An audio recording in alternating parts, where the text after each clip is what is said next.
So good morning, everyone. Are you guys able to hear me okay?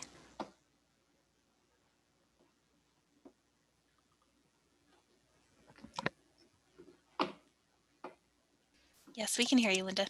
Okay, perfect. So we're gonna go ahead and get started. So hello and good morning. I want to welcome you all to the monthly HMIS training webinar. This month we will be focusing on HMIS Part 2. So let's go ahead and get started.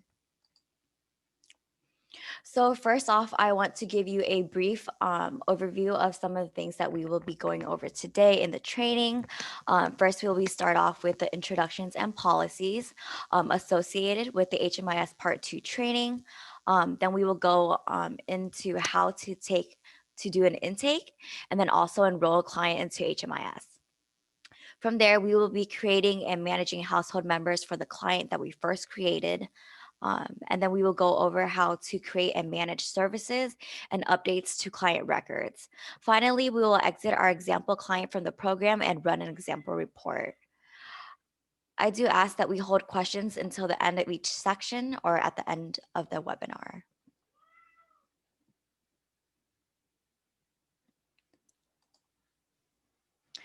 So first, I would like to introduce and discuss the policies associated with the Part 2 training. So what exactly is Part 2? HMI's Part 2 covers the data entry process and the different functionalities of Clarity, which is the software we use for HMIS. So when working with real client data, there are some requirements that your computer must have in order to access Clarity. Your computer must be password protected at all times, locked out after 10 minutes of inactivity. Your login credentials cannot be displayed in a public area, meaning that your username and password should not be written on a post-it note and stuck on your desk for everyone to see. And then please keep in mind that Clarity is compatible with the following web browsers, which is Chrome, Safari, and Firefox. So now we're going to go ahead and go into intake and enrollment. Do I have any questions up until this point? No, we're good to go. Okay, perfect. So when you first log into HMIS, you will be on the search page with the search bar. You can search for clients by their first name, last name, social security number, or their date of birth. And you don't even have to search up the full name. You can search up simply by looking up their first two letters of their first name or the first two letters of their last name. And then before you create a new client record, you should always search by any of these identifying pieces of information just to make sure that the client does not already have a record in HMIS. In cases where a client already has a record, you do not need to create a new one. You will want to check the client's date of birth, social security number, and the spelling of their name to make sure that you have identified the correct client. If you are able to confirm the accuracy of the information with your client, you will use the client's existing profile to enroll them into your agency project, which we will cover in a few minutes. If the client informs you that the demographic information in HMIS is incorrect, make sure to update the client's profile before you enroll them into the project. In the case that you find a duplicate profile, a duplicate meaning the same name, social security number, date of birth, please submit a ticket to the help desk with the unique identifier of each profile to have them merged. So our training example client, Peter Griffin, does not currently have a profile in HMIS. So let's create a new profile for him. So after you click the add button, you will be taken to the client profile creation page, which is this page you see right here. You will fill out each of the field on this page and then click add record on the bottom of the page to save your client record. So the profile page will ask you for social security number, name, date of birth, gender, race, ethnicity, veteran status. If the client has provided you that information, you can go ahead and enter it.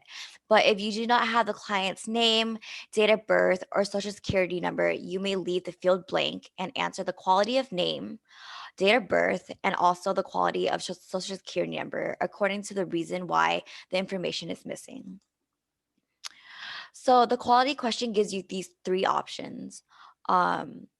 For when the information is not filled in. Client doesn't know. You can use this when a client does not know their name, date of birth, or their social security number. If the client has refused, then you can go ahead and use the client refuse option.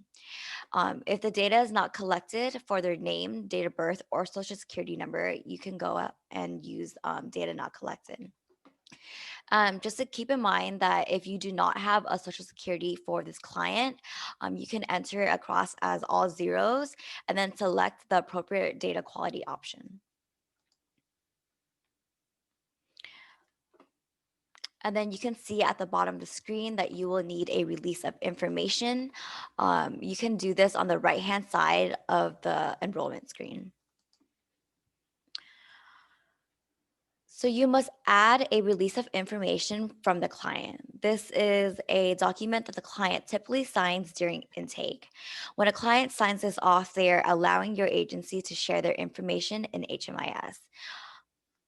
So permission is whether they did the client give you consent to share their information at HMIS.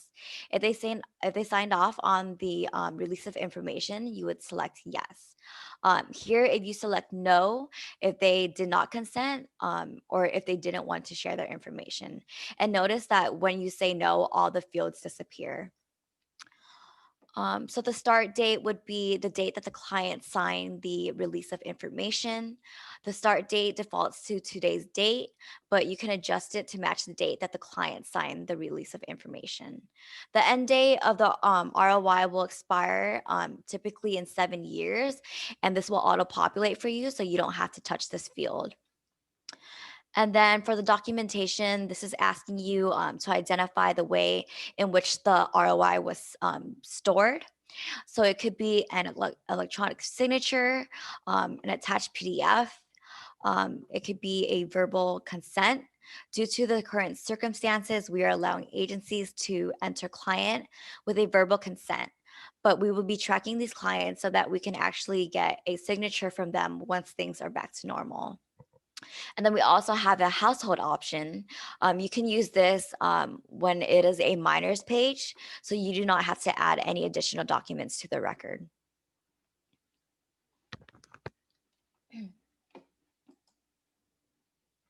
And then do I have any questions up to this point? Nope. Okay.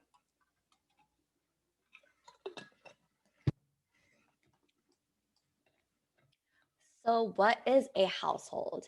A household is a single individual or a group of people who are enrolling into in a project together. So in HMIS, there are two household configurations to manage. There is the global household, which is connected to clients' profiles, and there's also a program household, which is connected to clients' enrollments. Before enrolling clients into a project, you need to make sure that all the clients' global household accurately reflects the client's current household composition. So this is Peter. He is our head of household. And Peter has a son named Stewie that we would like to add to his household.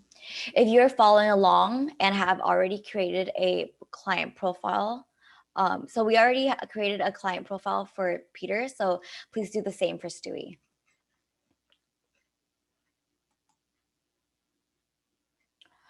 So now that Stewie has a client profile set up, we will be able to link Stewie to Peter's profile. So to do this, you will go to the head of household's profile page. In this case, it would be Peter. And then on the right-hand side, you will go under the household member section and then click manage. Then it will take you to the household management screen where you'll be able to search for Stewie and then use the add button next to his name to add him to the global household. Sometimes instead of an add button, a join button will appear. This means that the client that you looked up is already in another household. And we will go over what to do when that situation occurs in a minute. So once you click add next to Stewie's name, this pop-up box will appear asking you for the member type. In this case, it would be his son. And then the pop-up will also ask you for the date that the client enters the household. Now we would like to add another member to the household, Brian. Since we already went over on how to create a new client profile and to add a client to the household, please do the same for Brian. So earlier, as I mentioned, sometimes a join button would appear instead of an add button. This means that the client already is part of another household. So when that situation occurs, you will be able to do two things. You would be able to have the client for which you are on leave their household and join a new household. In this case, it would be asking us if we want Peter to leave his household and join Homer Simpson's. And then if you click on the other option, if you click on this option, it would ask you for the date. In this case, when Peter has left his household. Since Peter is the head of household, it would be asking us to name a new head of household to take his place. In this case, it would be either one of his kids that could be named. And then it would ask you what his relation to the head of household that he was be joining, and also the start date. Or you can select the second option where you can have the client, the one that you looked up, leave their household and join a new one. In our case, it would have Homer leave his household and join Peter's. If they are not the head of household, they will be asking you to identify the relationship to the household that the new client is joining. In this case, what is the relationship between Homer and Peter? So we're just going to say that, Homer is his cousin. But scenario is not part of our case. So we're going to go ahead and move on with the Griffin household. So now we would like to exit Brian from the household. To do this, you can go to the household members section like we did before, and then click on the manage button. And then we're going to go ahead and search for Brian's name. And then we're going to hit the edit icon next to his name. And then this pop-up should appear. And then you need to fill out all the fields in the edit household pop-up. And then you would select the member type, head of household. The join date will auto-populate for you, and then just make sure that you hit the toggle for the exited household and then provide the date that he exited. In this case, it would be the 16th, and then you can click save.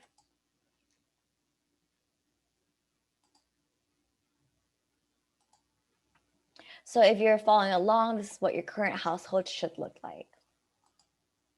Do I have any questions?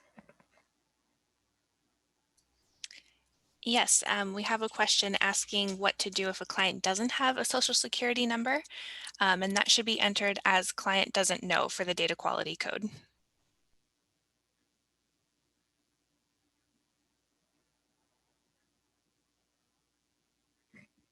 Do I have any more questions? Nope, that's the only one. Okay, perfect. Thank you.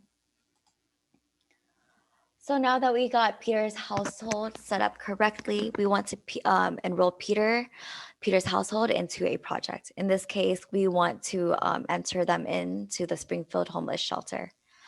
You will go to the head of household's profile and click on the programs tab.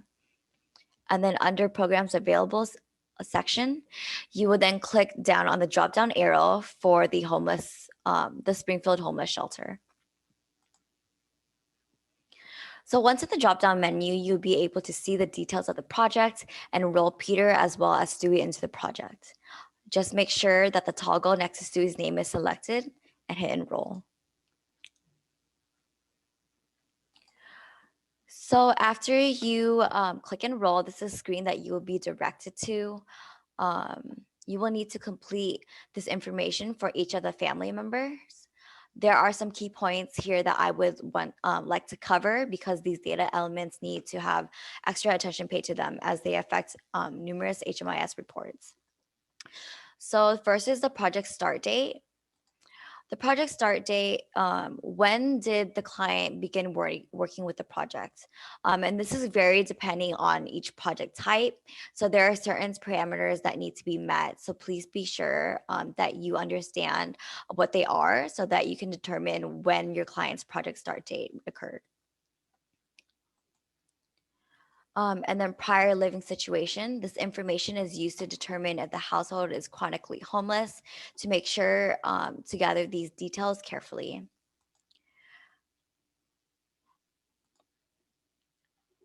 So first is the type of residence. This question is asking where the client was just before the project start. Length of stay in prior living situation. This question is asking how long did the client start staying in that place? Approximate date of homelessness started. This question is asking how long has the client been in a literal homeless situation? Number of times on the street, an emergency shelter, or safe haven in the past 3 years. This question is asking how many times has the client been in a literal homeless situation in the past 3 years? Total number of months of homelessness on the street, an emergency shelter, or safe haven in the past 3 years. And this question is asking how many cumulative months has the client been in literal homeless situation in the past 3 years?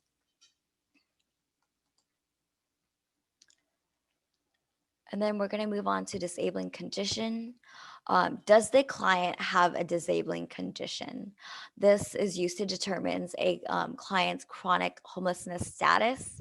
So it is important that if the client does have a disabling condition, you select yes, and then select yes for the type of disability they have. And please be aware that they will also ask if you select yes, for any physical, chronic, or mental health condition, it would also ask you to identify whether it is long term or not. And then for income, if you select yes for any of these fields, you will need to identify where the income is coming from. If the minor child has an income and is used for household expenses, you will add the amount to the household head of household's record. This is because a minor cannot have an income record made for themselves. If you select yes for non-cash benefits, you will also need to identify which non-cash benefits they receive. And then you also do the same for health insurance. So there are a list of OC custom questions that have been added as part of the 2020 data standards update. These questions are pretty straightforward as it asks, what city were you immediately prior to entry? What state were you born in? What country were you born in? Unemployment status, and if you are affiliated with any of the federally recognized tribe. And if you aren't, then you can skip this question. Do I have any questions up until this point? We do have a couple questions. The first is, should we add an unborn child as a member of the household? No, you should not. If the mother is still enrolled in your project when the baby is born and the baby will be staying in the project, you can add a client profile for the baby at that point.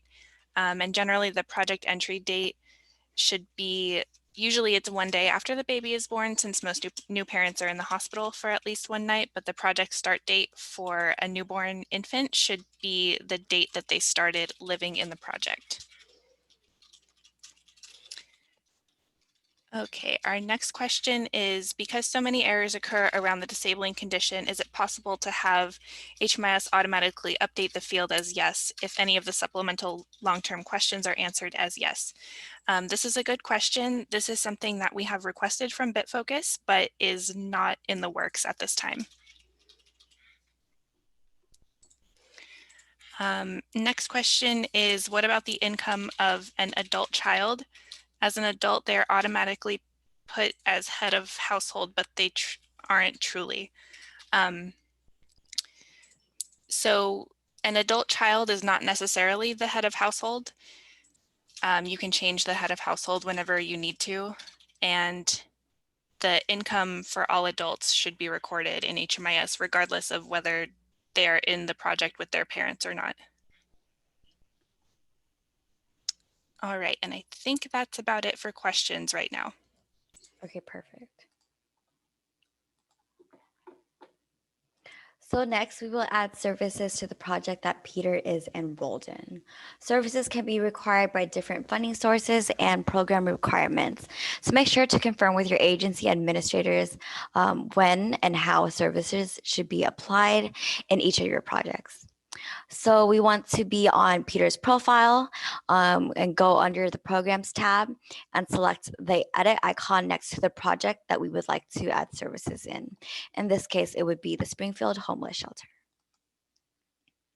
From there, you will click on the Provide Services tab and select a service item from the list of services.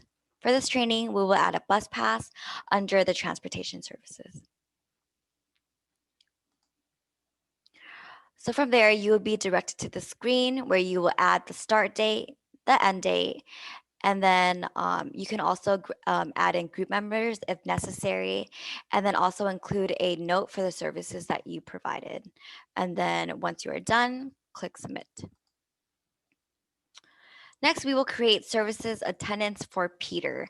Sometimes you have services that are offered to your clients every day, like food or transportation, and it would take too long for you to look at every client that has received that service in the way that we usually do it. So these services that are provided on a daily basis or multiple times a day can be set up to be able to track clients by attendance. So we're gonna click on the launch pad for this on the upper right hand corner and then select attendance. So you would select the service that you would like to create attendance for. In this training, we would use the food meal service. So you would select the day in which you would like to add the service for. You can add the client in two ways. You can search for the client on the right-hand side of the page, or if the client has already been in attendance for the last 4 months, their name should show under the clients from the last 4 months section. Since Peter is new, you will search up his name. Once you hit search, his name will appear, and then you would add him using the add button on the right of the screen, and then it will create an attendance for Peter. So once you click add, Peter's name should appear under the attendance section. You will be able to do this as many times as you like, and the final result should look a little something like this.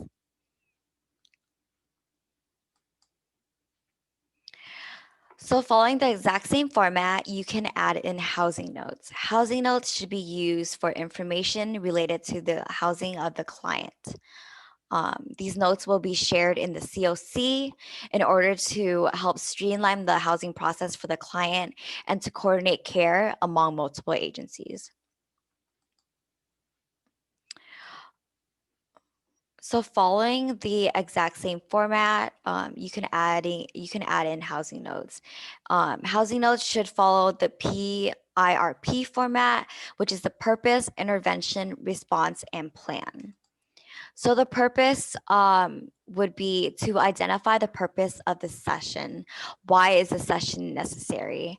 So an example of that would be that the client is currently receiving rental assistance and needs to continue making rental payments when the rental assistance ends. Intervention. This would be the intervention that you provided in the session. What did you do to assist the client? So an example of that would be that we identified benefits for the client that they would be eligible for. Refer to the client to the resources to assist them with resume building.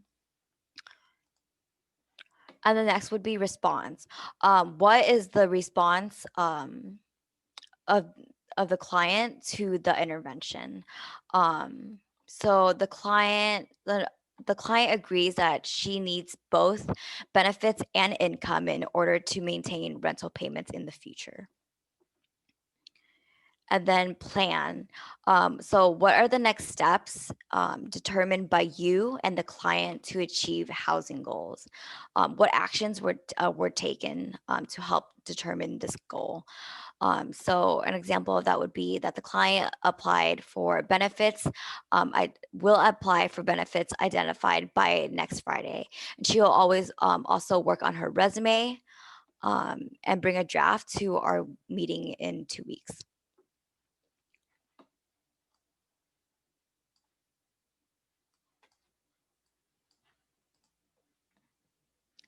So the next thing I want to go over is how to add a client note on an agency level.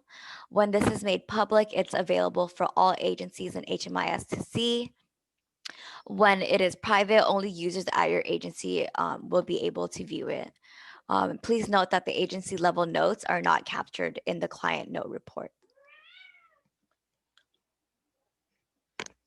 To do this, you will go to the profile page and click on the notes tab, and then you will click add note. You will enter the title of the note, when the note was created, and then enable time tracking, and then also a description of the note. I'm going to say collected paperwork for housing assistance, and then click save.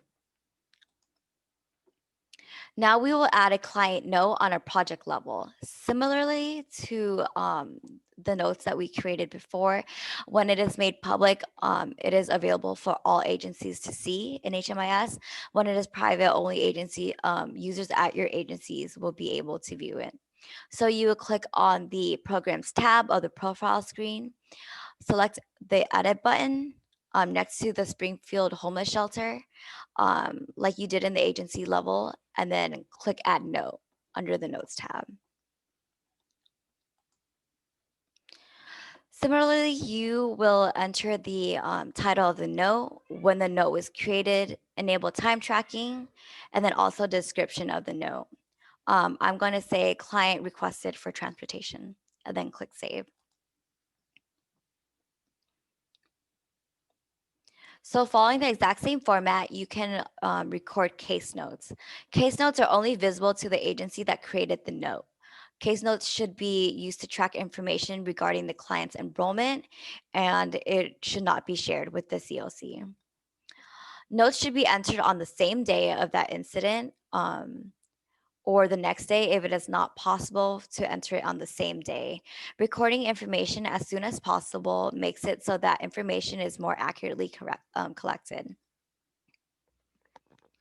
It is important that the case note utilizes as many facts as possible, recording what was observed or heard by whom, as well as any historical information verified by available information.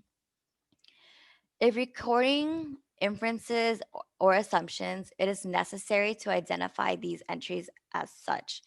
Phrases such as appeared to me or seemed to me should be used and explain why the inference or assumption is being made.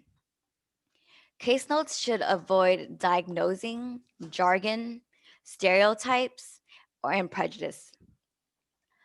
Case notes should avoid using emotionally charged words. Some example of an emotionally charged words would be abnormal, dangerous, delusional, disturbed, hysterical, immature, impulsive, threatening, and uncooperative. Complete sentences do not need to be used as long as the meaning or the intent of the statement is clear and intact. Case notes should only contain relevant information, meaning that it only contains important and significant information that relates directly to the client's well being. So I have some examples here of what you shouldn't be saying and what you should be saying instead. So the first example would be I drove over to the workshop to see Chris, went into the building and saw her talking to a friend. I walked up to her and I asked her, and I needed to talk to her about her SSI checks. What you should really be saying is just keeping it simple. I talked to Chris about her SSI check. Another example would be Derek was acting out. Really, you should focus on the facts of it and say Derek skipped school and was caught shoplifting. And then another one would be Mrs. Jacob seems very depressed. But really, you should say, Mrs. Jacob stated, "Of course, I'm depressed. Wouldn't you be if you were in my situation?" And now we will set a public alert. There are some times when it's necessary to notify your agencies or several other agencies if a client is in need. If a client has a situation or is in need of something. For this, you can create a public alert. This will make it so a notification will appear on the client profile page. Anyone who is looking at the record would be able to view it. To do this, you will click on the Notes tab on the profile screen, just like you did with an agency level note. So right under the client's note section, you will be able to see a section for public alerts, and then you will click Add Alert. So similarly, you would enter the title for the alert, when was the alert created, a description explaining the reason for the alert. I'm going to say that, Peter lost his driver's license and he can pick it up at the OC training agency because he accidentally left it here. And then selecting the private box will make the alert only visible to staff members in your agency. If you do not, then it would be visible to anyone looking at the client's record. And then you can click Save. So when clients are in a project, we understand that certain things might change, such as income changes or a client's disability status. You will need to add a status assessment to the client record to capture these changes. This must be dated as the day of the client information changes, and there is no limit to the amount of status assessments you can add. To complete a status assessment, go to the profile and then click on Programs and then Assessments and then click Start. It will then take you to this window where you would select which client from the head of household you would like to complete an assessment for. In this case, we will pretend that Peter got a job and also some Social Security benefits. So we will be only completing a status assessment for him.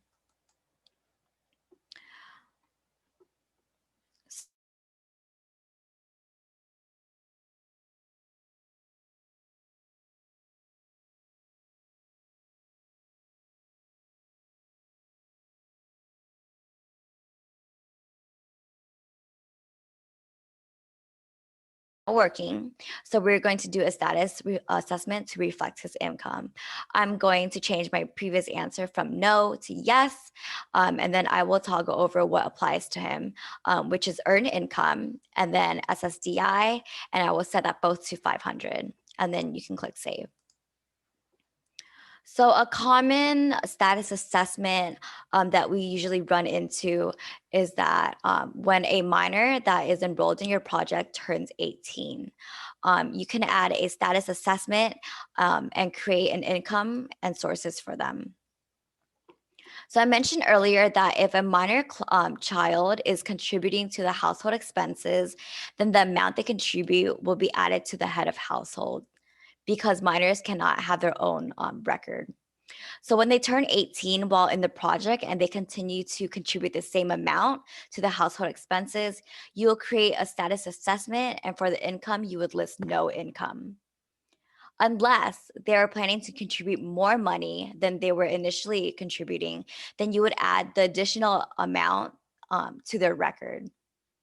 This is because if you take away from the head of household and move over the entire amount to the new adult record, it will look as if the head of household lost income, when in reality, it's just moved over to another account.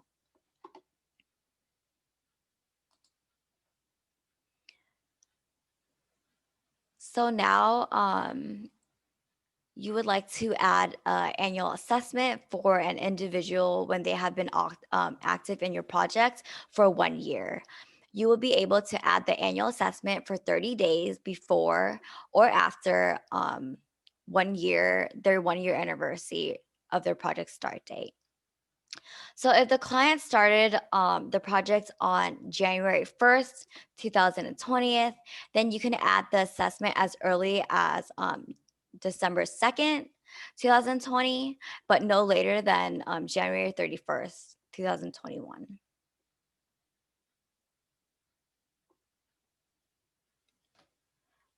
And then you will access the annual assessment the same way you would get to the status assessment.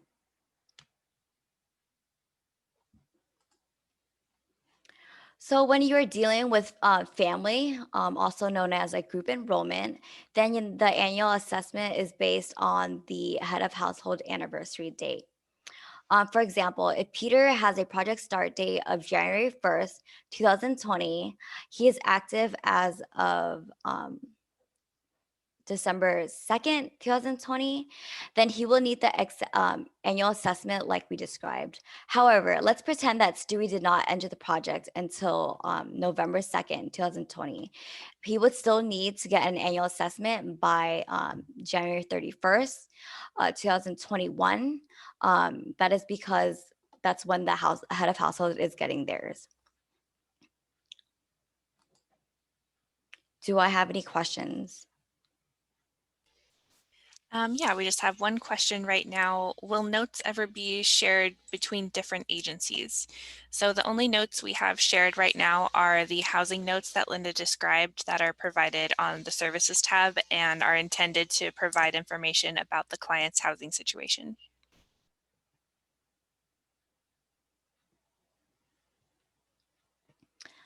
Okay, so now we will exit a client from the project.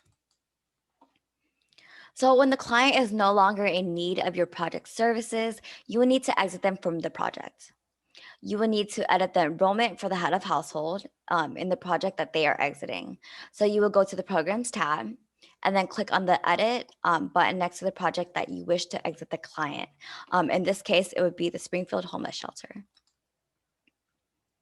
You will select the exit button on the right side as it is shown here. So after you select the exit icon on the enrollment, you will have the chance to select the names of the people in the household you wish to exit. You will then have to answer exit questions for the people that you have selected. So one of the required questions is the destination on where the client is going. In this case, I would say that Peter is renting with no ongoing housing subsidy. Please be sure that the destination should match the housing situation that the client will be staying on the night that they leave your project.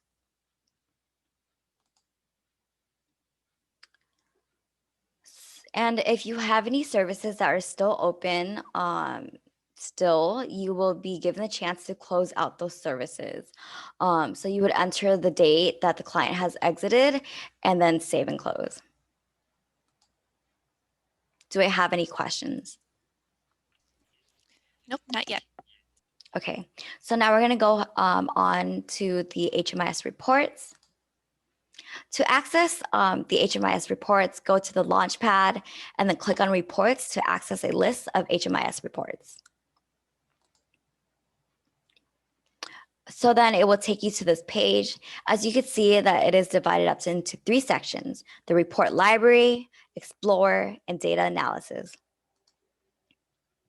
The report library contains canned reports, and these are reports that are made to you so that you would only need to make a few adjustments, such as a few filters, like the date range, program name, etc. The Explore tab, you will be given the chance to play around with Looker and create your own custom reports. And then for data analysis, this is a library of reports that will contain any custom reports that we have created specifically for your agency. And then you can expand these sections to see the reports that we have. If you select the more information section, you'll be able to see a summary for the purpose of the report. But for this training, we will just focus on using the CAN reports under the program-based reports.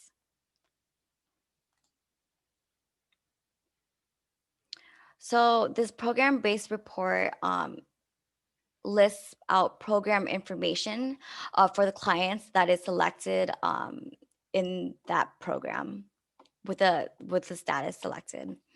So now we're going to use the program roster report.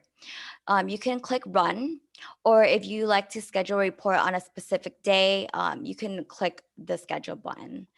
So for this, we will just go ahead and click run.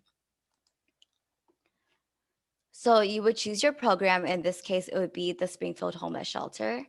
And it gives you these three options. The active within report range. This means that the client's project stay is active at least 1 day within the report range.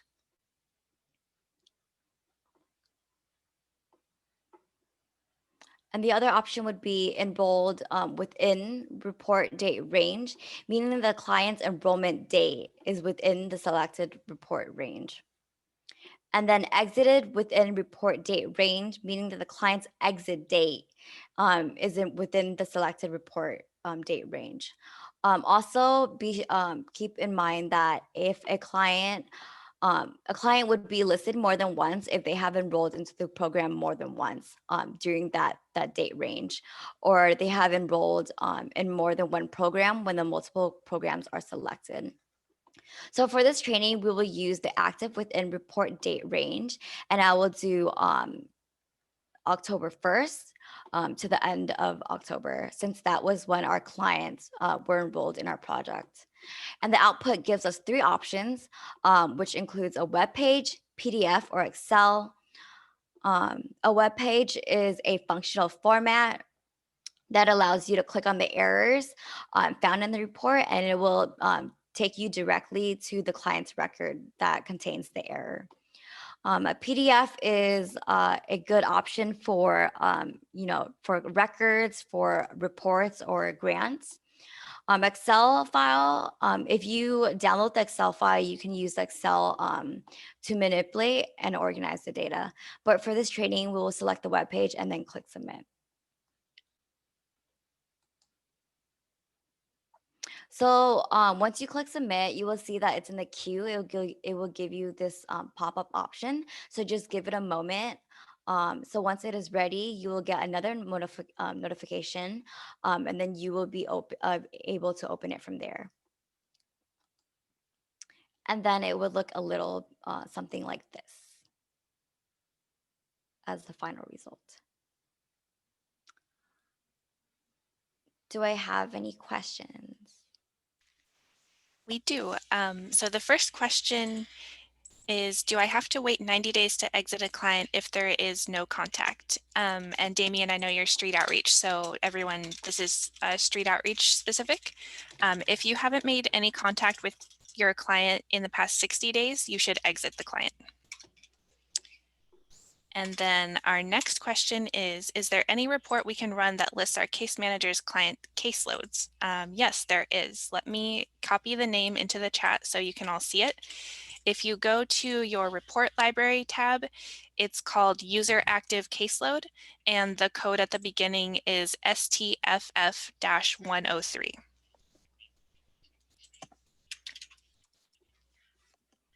And that's it, Linda, you can go on.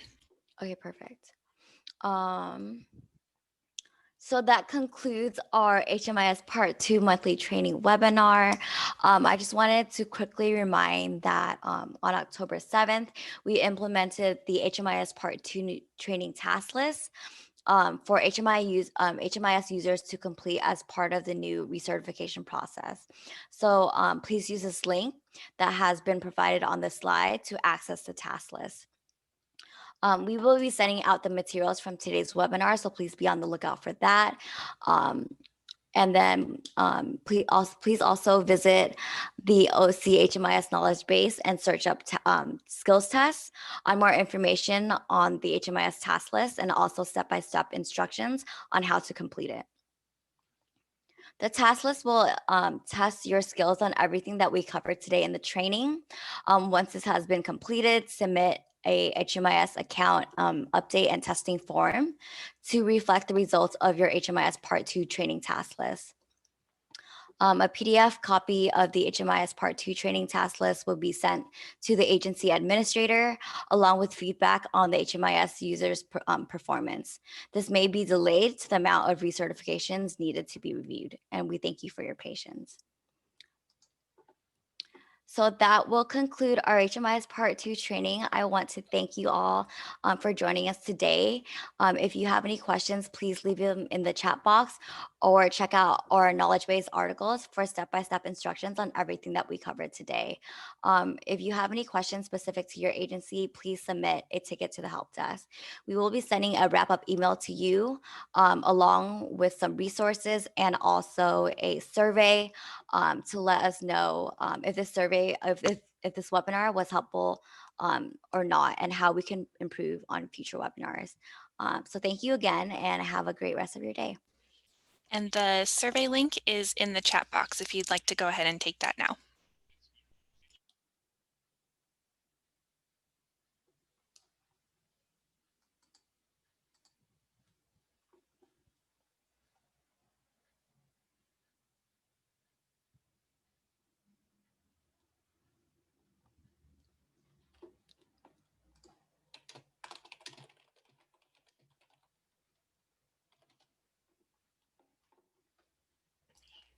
We'll hang out here for a few minutes just in case there are any questions, but that will conclude our content for today.